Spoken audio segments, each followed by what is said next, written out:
Continuamos informando a través de Prensa Radial en el noticiero que se transmite también en www.srradio.com.c a nivel internacional.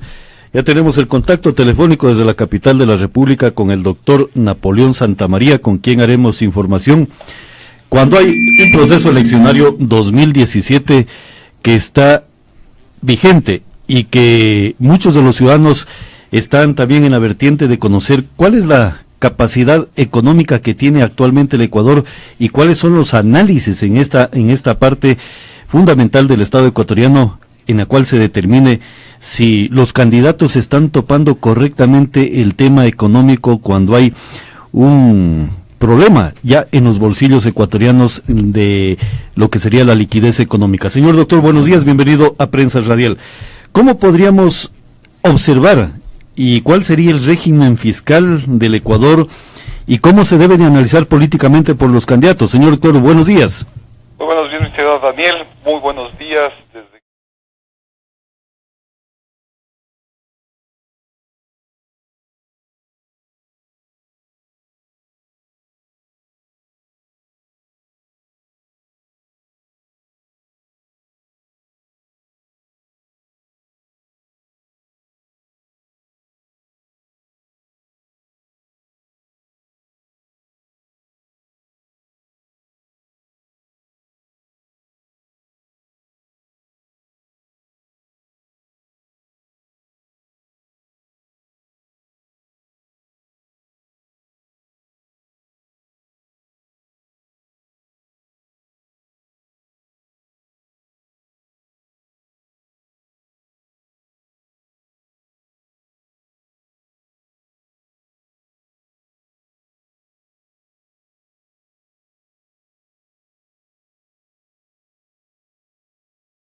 Recibimos 600 millones, esto quiere decir que hubo un hueco aproximado de 3.000 millones de dólares solo en la actividad petrolera.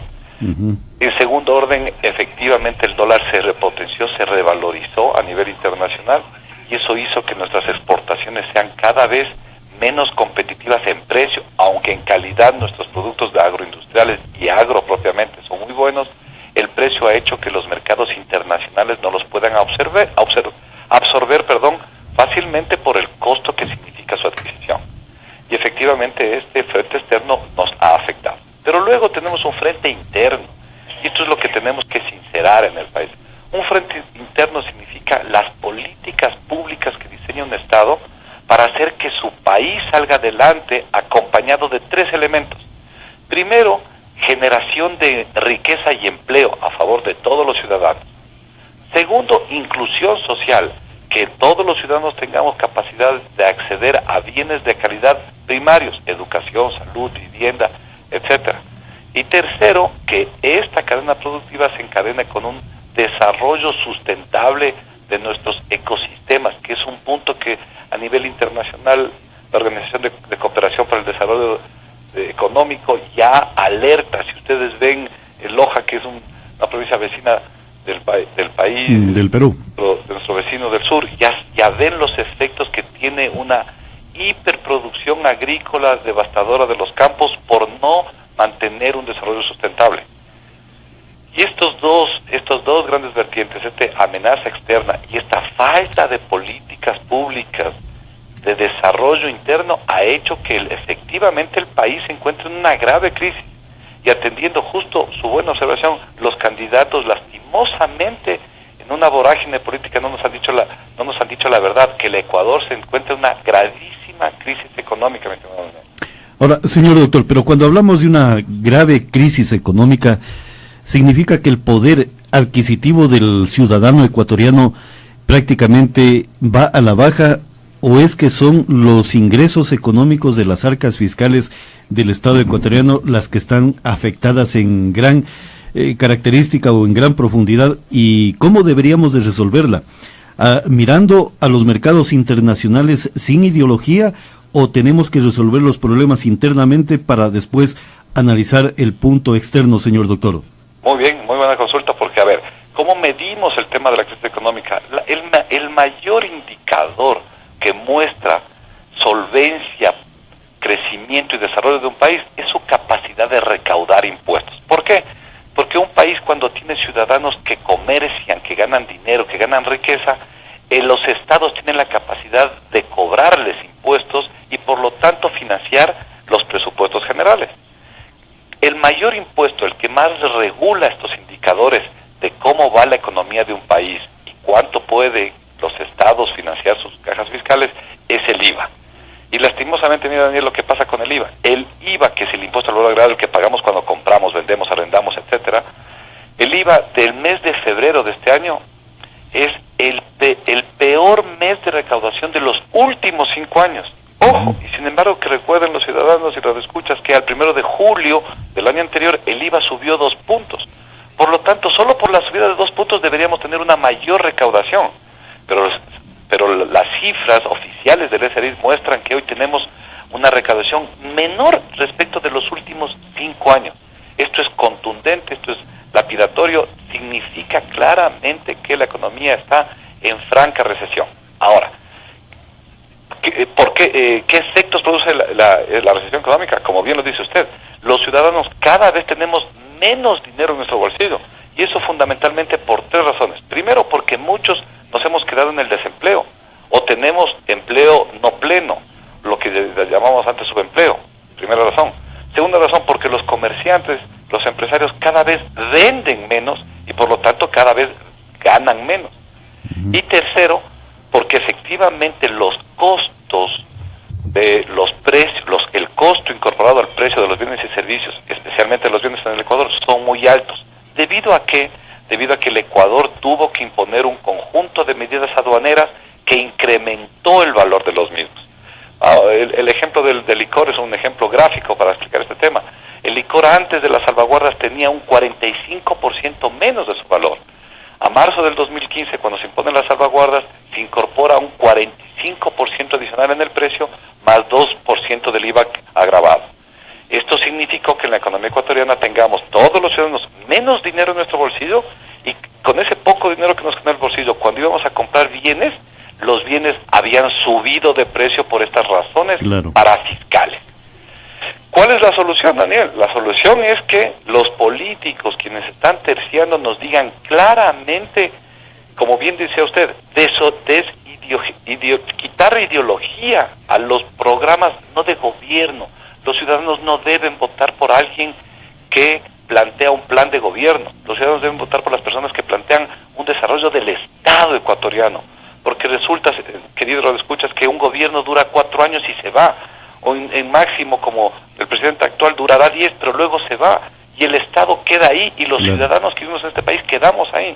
Por lo tanto, hay que demandar de los candidatos que armen programas de desarrollo del Estado a largo plazo.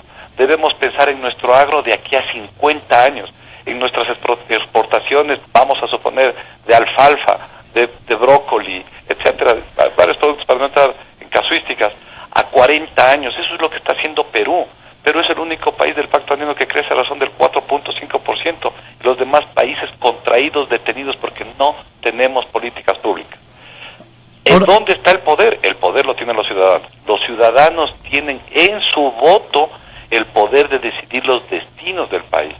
Y si quieren una recomendación a los ciudadanos es esta: voten en favor de quien habla a favor de un Estado a 50 años, a 60 años, para nosotros, para nuestros hijos, para las generaciones venideras, no un gobierno de 4 años. Esto es una farsa que se ha creado durante los últimos 45 años de democracia que tiene el país.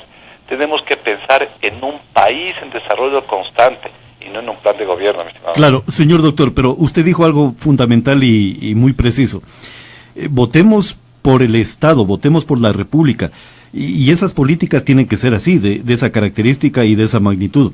Entonces, yo le consulto algo: quien habla de revisar la parte de los impuestos para retornarle la capacidad de la inventiva y de la creación en lo que sería la proyección económica del ciudadano y también de los empresarios y la industria, cuando hablan en ese sentido, estamos hablando de que el Estado estaría retornando, o el gobierno, o un candidato, o un ciudadano, está hablando temas de Estado, de decirle, bueno, los impuestos son interesantes para un Estado, pero también hay que retornarle la capacidad de comercialización y de la actividad económica al que genera esos recursos económicos, señor doctor. ¿Le entiendo yo así en ese sentido? Efectivamente, ese es el entendimiento correcto. Ahora, para que los ciudadanos nos entiendan, el Estado tiene un presupuesto y quien administra el Estado es el presidente de la República. ¿Cómo se fondea ese impuesto?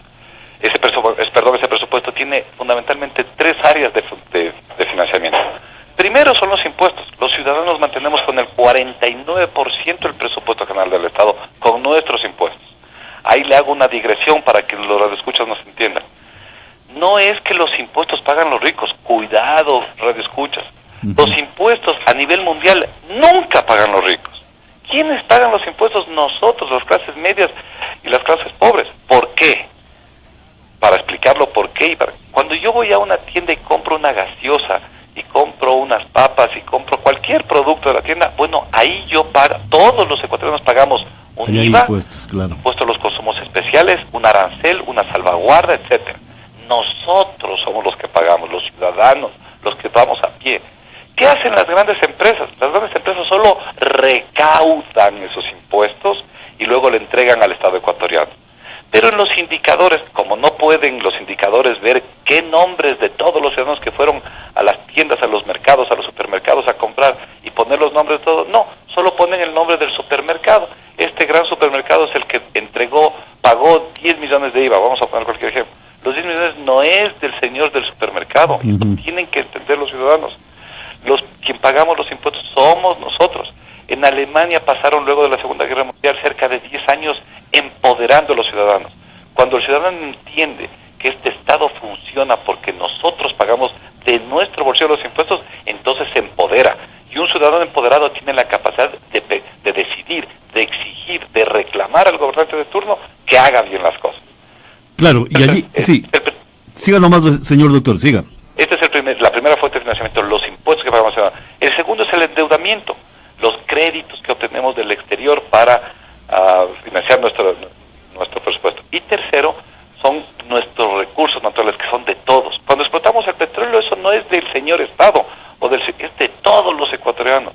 Ahora que estamos en los proyectos mineros a larga data, y cuando tengamos regalías del sector minero, también es de todos los ecuatorianos. Bueno, estas son las tres áreas en las que se compone un presupuesto general del Estado. Una vez que llegan los ingresos al Estado por estas tres áreas, se destinan a dos objetivos fundamentales. Uno se llama gasto corriente y el otro es gasto de inversión. ¿Cuál es el gasto corriente? ¿Lo escuchas? El gasto corriente es el pagar sueldos, salarios, pagar a la policía, al ejército, al sistema judicial, al sistema legislativo, para que funcione el Estado. Y eso es imposible que se detenga.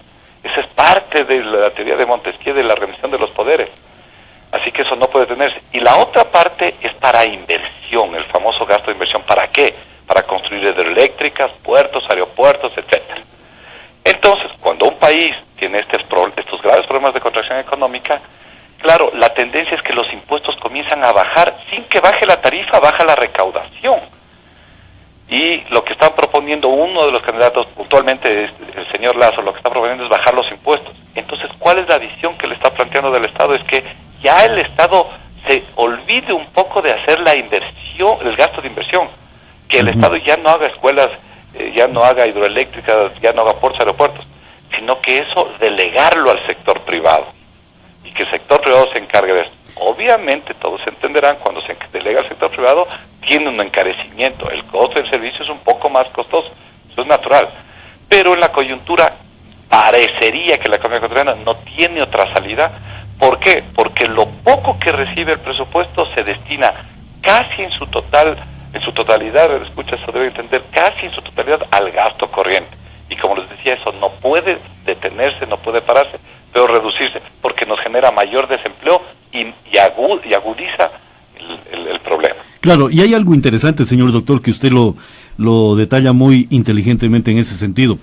es sobre el tema de los impuestos. Por ejemplo, el valor o el impuesto a la renta adelantado sin saber cuánto se va a vender en el año, por ejemplo, es retornarle la capacidad de inversión hacia el comerciante, al sector productivo del Estado ecuatoriano, y en el momento que hay esa capacidad de poder reinvertir, claro que el Estado gana porque se genera una actividad comercial a lo mejor de mayor volumen a la que está acostumbrado en el 2016 y en el 2017 del presente año, señor doctor. Entonces, el tema económico tiene que ser más profundo por parte de los candidatos y explicar al ciudadano que el facilitarle el Estado para que haga esas inversiones económicas le genera mayor ingresos económicos al Estado, señor doctor. Efectivamente, ¿no? Efectivamente, Daniel, aquí los candidatos son los que nos quedan. El señor Guillermo Lazo, para hablar con nombres y apellidos, porque una de las cosas que es hablar con ética es hablar con nombres y apellidos. Claro que sí, señor. Sí, señor. Nos da algunas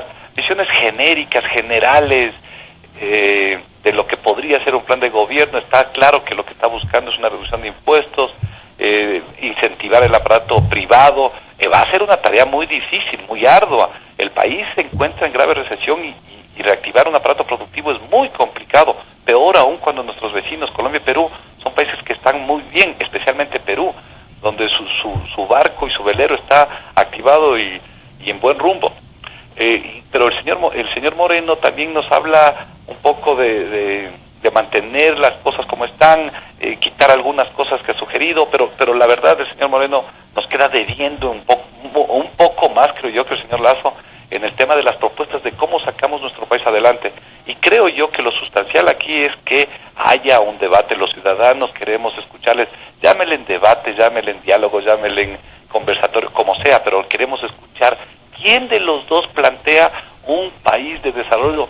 Y yo, por ejemplo, tengo 43 años, ya no para mí, yo ya tengo las cartas jugadas, pero sí para mis hijos, sí, claro, para los hijos de mis hijos. Eso es lo que queremos escuchar. Para las futuras generaciones, doctor.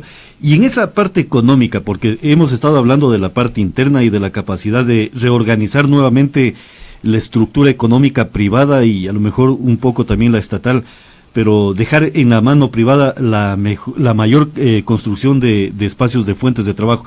Doctor, ¿y qué pasa con los mercados internacionales? ¿Tenemos que ponerle fuerza ideológica o simplemente ser pragmáticos en ese sentido? El mercado que me compra, buscar los mercados para poder ubicar nuestros productos, porque allí también hay un valor agregado y la riqueza para el Estado, doctor. Mire, yo le voy a contestar esto con datos técnicos. A ver, si es que es importante hacer un país productivo, rico, exportador, o meterle la ideología en nuestro aparato productivo.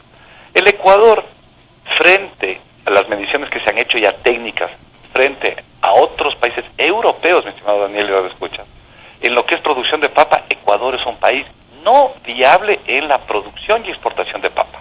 No tenemos la capacidad de competir puntualmente contra Bélgica, Holanda y Canadá. Esos países, esas economías tienen muy desarrollado, muy tecnificado. Y mire que nosotros tenemos en la sierra varias provincias paperas, pero aún así no tenemos la capacidad de producción. ¿Esto qué quiere decir? Que el Ecuador no puede dedicarse a todo.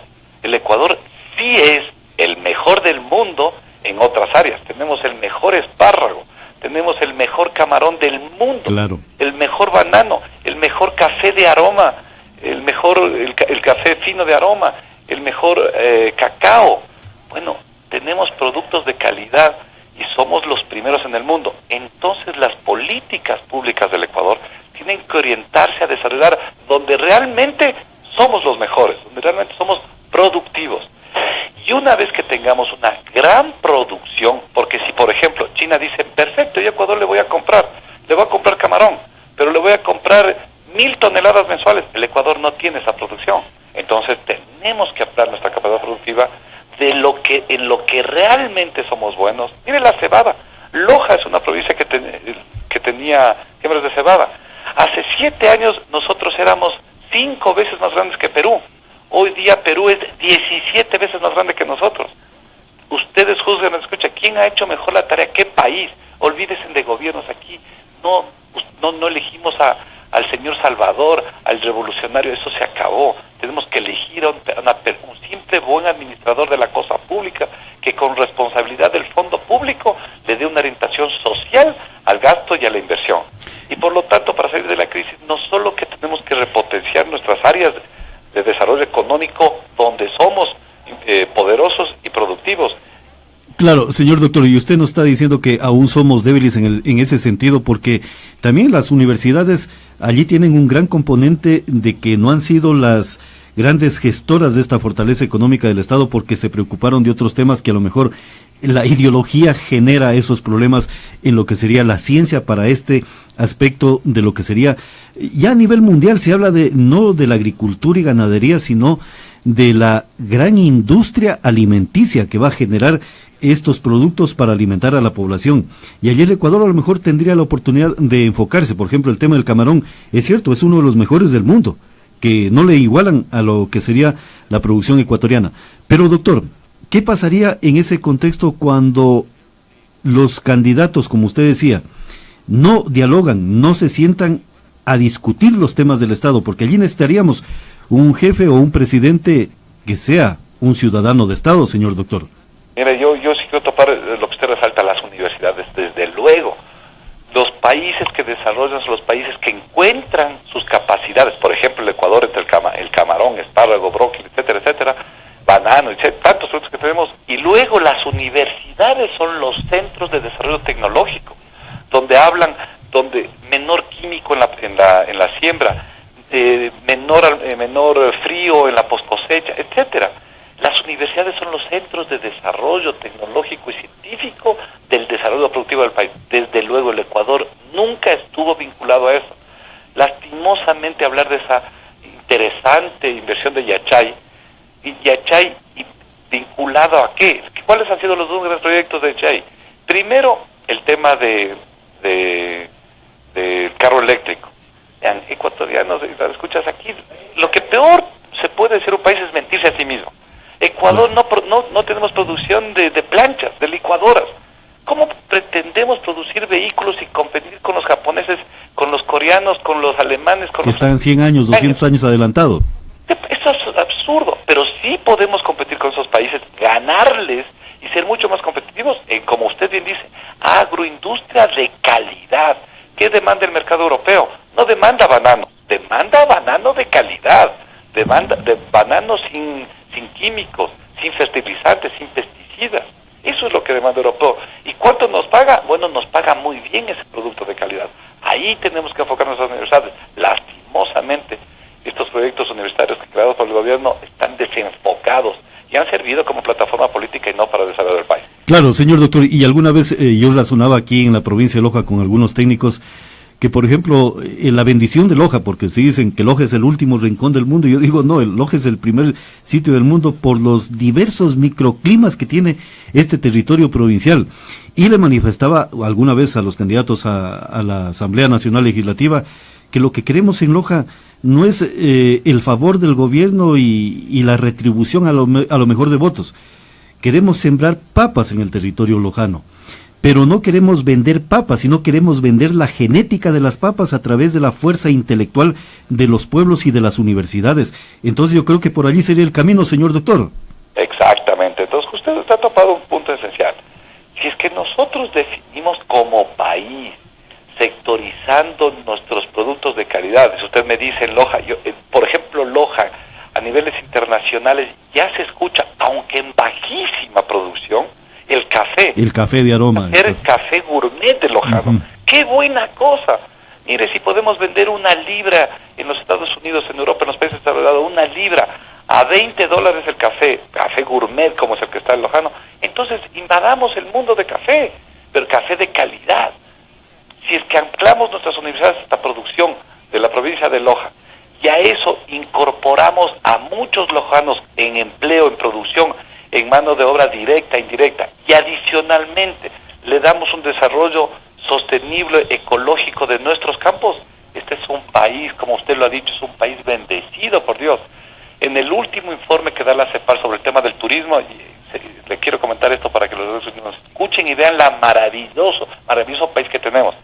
Hacen un estudio sobre el tema del cuántos turistas llegaron al Pacto Andino, y vamos a coger solo Colombia, Ecuador y Perú. A Ecuador llegaron cerca de 1.100.000 el año anterior. A Colombia llegaron 2.800.000, o sea, más del doble. Y a Perú, mire, llegaron cerca de 6 millones. Perú nos ha ganado a los dos países largos. Bueno, pero aparte de eso, se dice, ¿por qué van a Perú a visitar? ¿Por qué va el extranjero a Perú a visitar? Y tiene Perú dos cosas, y solo dos cosas. El 40% que va a Perú va a visitar Machu Picchu, y el 60% es un turismo gastronómico. Y Perú no tiene nada más que vender al mundo. Colombia es un país que tiene muchas ciudades por vender, Cali, Medellín, Bogotá, etcétera, Cartagena, etcétera, sus ciudades, pero el turista va a Cali, conoce Cali y se regresa. No va a Bogotá, no hace turismo intra Colombia. Bueno, ¿qué pasa con el 1.100.000 que vino a Ecuador? El 1.100.000 de turistas que vino a Ecuador, ¿saben qué vinieron a conocer de Ecuador? Todo el país. Vinieron a la serranía nuestra, luego visitaron las costas y terminaron en la Amazonía, y muchos, del 20-22%, terminó en Galápagos. ¿Qué significa eso? Que nosotros somos un país bendecido, que puede venderse como país. Y en otras áreas de desarrollo importante que tiene este país, el turismo. Pero también el Estado tiene una deuda pendiente del turismo. Nosotros, México es un ejemplo de cómo se ha educado para el turismo desde el señor taxista. El señor taxista es el primer agente turístico de México, que le dice al turista qué hacer, dónde ir, etcétera, las comidas, etcétera. Nuestro sector del transporte todavía le falta, no ha sido capacitado, no por culpa de ellos, por culpa de faltas de políticas públicas nuevamente del Estado ecuatoriano. Pero vean entonces, y yo rescato lo que usted dice, afortunadamente tenemos un país de calidad. ¿Con qué otro valor que lo reconocen los estudios de la OECD? Es que este país tiene reserva humana. En los estudios donde se realizaron la capacidad y la calidad de trabajo de América Latina, los ecuatorianos tenemos estamos dentro de los que mayor capacidad y calidad de trabajo tenemos. Un ecuatoriano que es contratado en Bélgica ahorita trabaja 8 o 10 horas y lo hace bien lo que lo van a hacer. Esto quiere decir que tenemos todas las potencialidades para ser un gran país, una micropotencia. Lastimosamente, ya que hay un jalón de oreja a los escuchas y a todos los ciudadanos, nos equivocamos porque votamos por las pasiones, votamos por las ideologías, votamos por las ofertas magníficas, votamos a veces por el odio, votamos a veces por el pasado.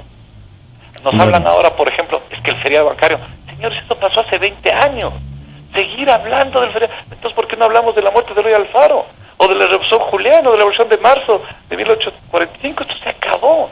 Hablemos de qué vamos a hacer en el 2030, en el 2040, cómo sacamos un país productivo, con calidad, con gente de calidad, con productos de calidad y medioambientalmente sustentable. Claro, exactamente, señor doctor, usted dice algo muy fundamental y también de un nivel de alta responsabilidad que tenemos los ecuatorianos.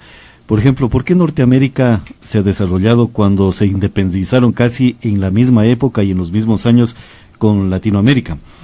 Y había una gran virtud, eso en un libro que estaba leyendo sobre el tema norteamericano, que hablaban que el tema de la ética y de la moral es muy elevada en esos países. Y Simón Bolívar advertía en lo que era su aspecto ya de independencia de los pueblos, que la gran necesidad de los pueblos de América Latina son luces y moral. Y esa moral a lo mejor es la que nos está llevando a estas debacles de cómo se eligen a los candidatos o a los conductores del Estado. Porque simplemente pensamos por el estómago y por el bienestar, pero nunca pensamos por la razón del Estado. Y allí es lo que nos falta, esa cultura política, ser ciudadanos de Estado, señor doctor, para resolver los temas del Estado a través de procesos electorales, pero coherentes. Quien habla de temas de Estado, por ese deberíamos de hablar. Quien habla de populismo, simplemente decirle, señor, usted no está precisando los temas que a mí me interesan y que van a ser el soporte de mis futuras generaciones. Entonces, señor doctor, muchísimas gracias por estos temas fundamentales y tan profundos. Con una cosa, Daniel, porque sí quiero rescatar esto que usted lo dice, es fundamental. Y hemos hablado de economía, hemos hablado de política, de desarrollo, pero lo que usted topa es algo esencial. Moral, ética y estética. Mire, luego de la Segunda Guerra Mundial, Alemania se quedó con el tema de este pasado oscuro de su actividad en la Segunda Guerra Mundial. Y para renacer este Estado alemán, se creó la teoría del ciudadano sin vergüenza. ¿Qué significa el ciudadano sin vergüenza? El que ya no tiene rubor, el que ya ve que el político de turno, el alcalde, el prefecto, el presidente, roba y ya no dice nada. Ya cree que robarse es normal, que se multipliquen los capayas y que ahora sean los que nos dan los mensajes vía redes a los ciudadanos es normal. No, señores, no ciudadanos, al menos en mi casa, en mis hijos, yo no permitiré eso. Lo que usted ha rescatado es eso. Le falta al ecuatoriano reconciliarse con sus valores morales y éticos. No puede ser sostenible en un país que relijamos a un contralor que 10 años no nos mostró sino ineficiencia y hoy día es reelegido por 5 años más. Eso no puede pasar en este país, pero para que eso cambie necesitamos que nuevamente lo que hemos conversado esta mañana con usted, Daniel, y con nuestros escuchas, que se repotencien estos valores ciudadanos, los ciudadanos entiendan que quienes somos el eje transversal del funcionamiento del Estado somos nosotros, los ciudadanos. Exactamente. Poder lo tenemos nosotros a través de nuestro voto, así que no equivocarse esta vez en las próximas elecciones. Exactamente, señor doctor. Yo creo que el pasado dejémoslo simplemente para que sean experiencias y lecciones. Al pasado hay que retornar para no equivocarnos en el presente. Exacto. Y ser fuertes en el futuro con esas modificaciones. ¿Por qué caso contrario? El que habla del pasado es el que nada sabe del futuro, el que nada propone al futuro, el que no puede prever un país del mañana. Y por eso, ciudadanos, no hay que votar definitivamente. Yo no tengo ninguna elección política, afortunadamente, y por eso tengo la libertad de hablar. Pero entre los dos candidatos veo que puede ser el uno no tan bueno, pero el otro es pésimo.